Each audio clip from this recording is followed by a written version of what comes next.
Big TV యజమాన్యానికి మరియు ప్రేక్షకులకు ఆలయ నియోజకవర్గ ప్రజలకు సంక్రాంతి శుభాకాంక్షలు. నా పేరు ఆర్య ప్రశాంత్ గౌడ్. నేను రావపురం ఎంపీటీసీ.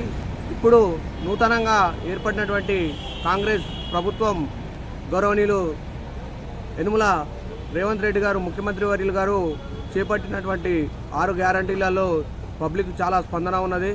ఎందుకంటే మాట ఇచ్చి మడమ తప్పకుండా మరి 6 గ్యారంటీలను నెరవేరుస్తున్నందుకు ప్రజలు చాలా సంతోషంగా ఉన్నారు.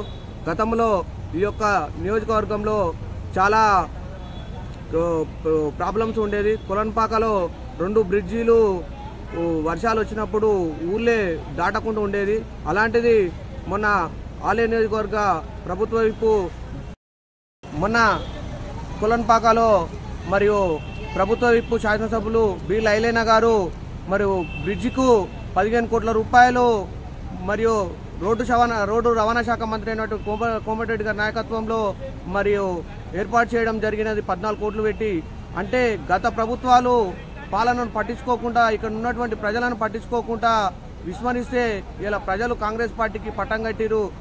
కాంగ్రెస్ ప్రభుత్వం వల్ల ప్రజలు చాలా సంతోషంగా ఉన్నారు. అదేవిధంగా మహిళలు బస్సులో ఫ్రీ సౌకర్యం ఉన్నందుకు చాలామంది మహిళలు కూడా చాలా సంతోషంగా ఉన్నారు. అదేవిధంగా రానున్న రోజుల్లో కాంగ్రెస్ ప్రభుత్వం ఆలేరును కూడా డివిజన్గా ఏర్పాటు చేయాలని